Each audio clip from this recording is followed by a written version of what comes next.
I posted yesterday and got so much great support, thank you all for that. I think, however, my post and a follow-up were deleted for some reason.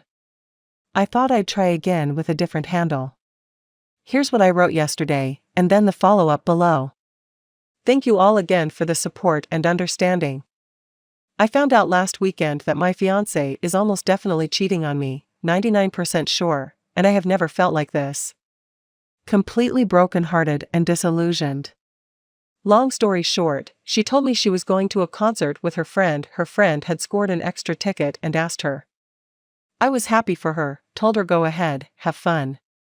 I got a text from a friend later on that night with a bro, isn't that XXX message. A friend at the same concert saw my fiancé and her female friend with 2 men. In the pictures, he sent 3, the guy has his arms around my fiancé in the middle of the crowd, and in one they are kissing. Not a friend kiss, either. Lip lock, totally into it. I almost threw up when I saw them.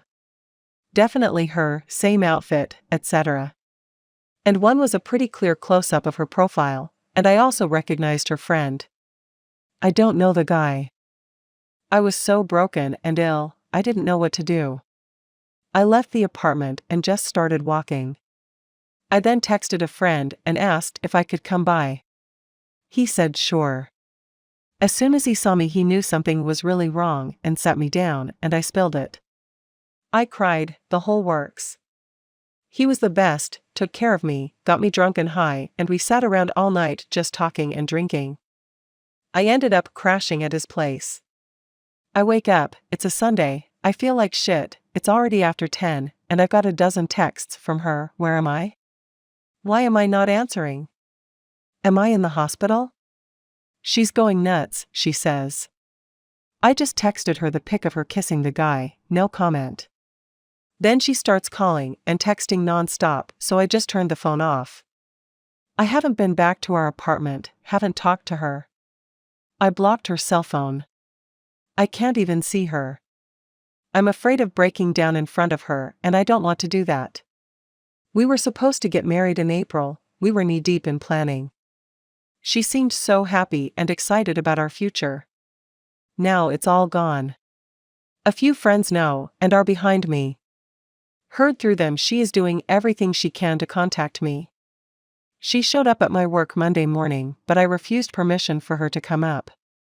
I also leave by the alley entrance, because a colleague texted me yesterday she was sitting in her car outside work. I know eventually I'll have to talk to her, if only to get my shit out of the apartment and cancel the lease and all that. But fuck. I am broken. Thanks for letting me vent here. Then I posted a separate update. First, thank you so much to all who gave support, advice, well-wishing, all of it. And also Reddit gold. I was and am overwhelmed not only by all the kind words, but also by the number of people who have had similar experiences. I wish I could reply to all of you, so I hope this is good enough. Thank you. My brother flew in yesterday and got an Airbnb through Tuesday, so I am now staying with him. He is awesome and I am lucky to have him here. As many of you have pointed out, I am lucky to have him, and my other awesome family, as well as a great circle of friends. They have been amazing. You do find out who you can count on when shit like this happens. So, I talked to my ex last night, and yes, she is an ex, after having a long talk with my brother about it. He was there, but gave me some privacy. It was awful, as you can imagine, and worse than I even expected, and I was bracing for it to be bad. As soon as she answered she started crying, so of course I started crying, and it sucked, because I really didn't want to cry either on the phone or in front of her. When we could finally talk, she just started apologizing and crying and begging me to come back home. I'll spare you all that was said because frankly, it even hurts to write this down. But long story short, when I could get under some control, I asked her who the guy is, what had been happening, and basically said you need to tell me all of it, right now. So she told me her friend, who she went to the concert with, and her boyfriend, who the friend was at the concert with, had introduced them when they were all out in June for drinks and dinner. I was visiting family. She said it wasn't a setup or anything, the guy just happened to be there at the same time. She said he got her number from the friend and started texting her. She said she ignored him, but then answered and they started texting. She kept saying she didn't know why she did it.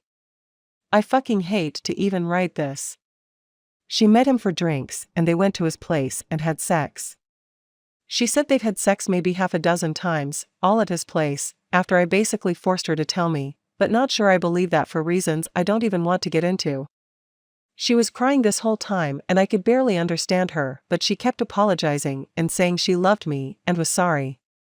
I was literally trying not to puke. I told her I had to hang up and then basically sat there feeling like someone had literally kicked me in the guts. Couldn't breathe, all that. Worst feeling ever.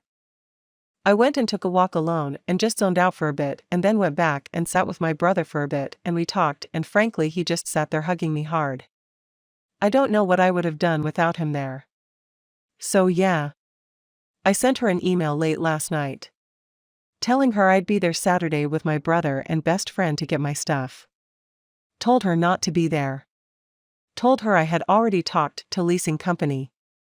They are letting me out of the lease at the end of October, so told her she can stay there till then, rent is already paid and I will get deposit back too, which is awesome.